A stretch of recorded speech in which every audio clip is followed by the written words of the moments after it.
کہ نمازوں سے پہلے کی سنتیں کیوں رکھی گئی ہے، کیا حکمت ہے شریعت کی نمازوں سے پہلے سنت رکھنے کی؟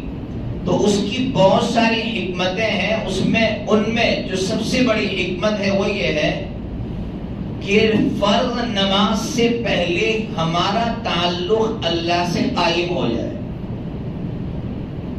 یہ مقصد ہے، یہ حکمت ہے بہت بڑی، تاکہ فرض نماز میں ہمیں مزہ آئے۔ اگر ہم نے سنت نہیں پڑھی ہے، سیدھا اگر فرض میں شریک ہو گئے ہیں تو وہ مزہ نہیں آئے گا جو مزہ سنت پڑھنے کے بعد فرض میں شرکت کے بعد آئے گا۔ یہ بہت بڑی حکمت ہے۔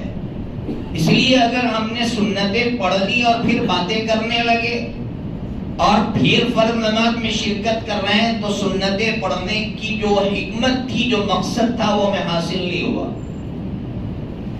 اس لیے ہمیشہ یاد رکھیے کہ اگر ہم نے سنت پڑھ لی ہے تو ہم اذکار میں مشغول ہو جائیں، تلاوت میں مشغول ہو جائے، باتیں نہ کریں۔ ہمارے یہاں سنتیں پڑھنے کے بعد عام طور پر رمضان میں دیکھا ہم نے کہ لوگ ایک اس طرح منہ کر کے بیٹھتے ہیں اور پھر باتیں شروع ہو جاتی ہیں، ایسا لگتا ہے جیسے وہی مسجد کا متولی ہے۔ یہ بہت غلط ہے۔ ہم نے سنتیں اس لیے پڑھی تھی کہ ہمارا تعلق اللہ سے قائم ہو جائے، ہم باتیں کر رہے ہیں۔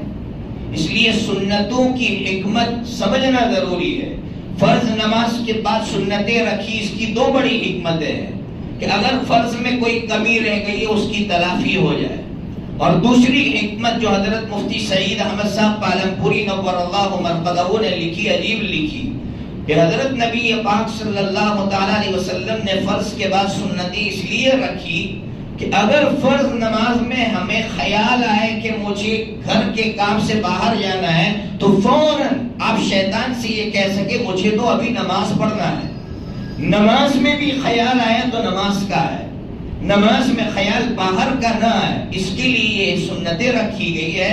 تو جب سنت کی حکمتیں ہمارے سامنے ہوگی تو سنت پڑھنے میں مزہ آئے گا۔